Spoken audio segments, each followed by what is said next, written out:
किसान के लिए धरती माँ होती है और वह बेटा। लहलहाती फसलें किसानों को खुशियां देती हैं, लेकिन उस गांव के खेतों में पानी नहीं मिलता था। इस बात से सभी किसान परेशान रहते हैं। एक गरीब किसान इससे ज़्यादा परेशान हो जाता है।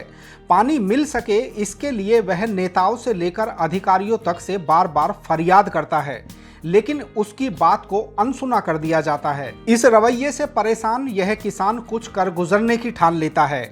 वह बिना किसी सरकारी संसाधनों के अपनी मेहनत के दम पर ही पहाड़ काटकर 5 किलोमीटर लंबी नहर बना देता है। नहर में पानी आने से न सिर्फ उसके गांव में किसान खुश होते हैं, बल्कि अन्य गांवों को भी इसका फायदा होता है। रियल लाइफ के 70 साल के असली हीरो की यह कहानी वास्तव में इंसानी जज्बे और जुनून की ऐसी अनोखी मिसाल है जो कम ही देखने को मिलती है। आप भी सोचने पर मजबूर हो जाएंगे कि वह किसान अपनी मेहनत के बल पर सरकारी सिस्टम को किस तरह आईना दिखा देता है। नमस्कार दोस्तों, मैं हूं नितिन सबरंगी और मैं फिर लेकर आया हूं आपके लिए एक सच्ची कहानी। यदि इंसान ठान ले तो वह कुछ भी कर गुजरता है। वह किसान गरीब होता है, लेकिन उसके पास दुनिया के हर खजाने से भी ज़्यादा अनमोल मेहनत, लगन और हिम्मत होती है। क्या आप जानते हैं कि जो काम हमारा सरकारी सिस्टम तमाम संसाधन होने के बावजूद भी नहीं कर पाया, वह किसान ने सिर्फ अपने दम पर कड़ी मेहनत से कर दिखाया। बिहार के गया जिले का कोठीवाला गांव आम गांवों की तरह ही होता है। गांव में खेतों की सिंचाई के लिए पानी व सरकारी साधन, नहर आदि नहीं होती हैं। फसल कम होती है और नौजवान नौकरी की तलाश में बाहर पलायन कर जाते हैं। धरती प्यासी हो तो किसान की आंखों में उम्मीद की चमक को ग्रहण लग जाता है और उसकी बेचैनी भी बढ़ जाती है। लोंगी भुइयां के साथ भी कुछ ऐसा ही हो रहा था। उनसे अपने किसान भाइयों की परेशानी देखी नहीं जाती थी।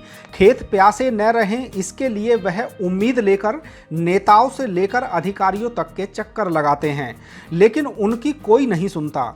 खेतों के हाल देखकर उनकी रातों की नींद उड़ जाती है। वह इसी उधेड़-बुन में रहते हैं कि ऐसा क्या किया जाए कि समस्या हमेशा के लिए जड़ से खत्म हो जाए। उनकी सोच थी कि यदि फसलें उपज देंगी तो नौजवानों का पलायन भी रुक जाएगा और वह खुशी से गांव में ही रहेंगे।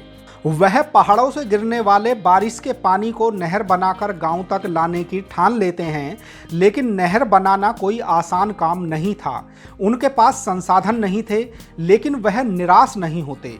लोंगी भुइयां, कुदाल, फावड़े व अन्य उपकरणों से नहर बनाने के काम में लग जाते हैं। इसका नक्शा वह अपने दिमाग में तैयार कर चुके होते हैं। उनके परिवार के लोगों ने उन्हें खूब मना किया, कुछ लोगों ने उनका मजाक भी बनाया, लेकिन उनके सिर पर जुनून बरकरार रहता है। उनकी जिंदगी के कई साल घर में कम और जंगल में ज़्यादा बीत जाते हैं। लोंगी भुइयां अपनी सोच नहीं बदलते और एक दिन ऐसा भी आता है जब वह अपनी बनाई हुई 5 फुट चौड़ी नहर से पानी गांव तक लाने में कामयाब हो जाते हैं। पानी का फायदा 3 गांवों के लोग उठाते हैं। लोंगी भुइया की मेहनत ने सभी की मुश्किलों को आसान कर दिया। अब गांव के किसान नहर के पानी से ही 2 से 3 फसलें लेते हैं। सरकारी उपेक्षा और दुर्भाग्य से इस तरह के लोग हमारे रोल मॉडल नहीं बन पाते। वास्तव में यह रियल लाइफ के ऐसे हीरो हैं जिनसे हमें प्रेरणा लेनी चाहिए। सबक सरकारों को भी लेना चाहिए कि जो काम कोई साधारण व्यक्ति कर सकता है, वह आखिर सरकारी कारिंदे क्यों नहीं कर सकते। आपको भी यह कहानी पसंद आई है तो ऐसे सभी अपडेट पाने के लिए आप भी चैनल को सब्सक्राइब कीजिए। कमेंट बॉक्स में अपनी बात भी रखिए। मैं आपसे फिर मिलूंगा किसी सच्ची कहानी के साथ।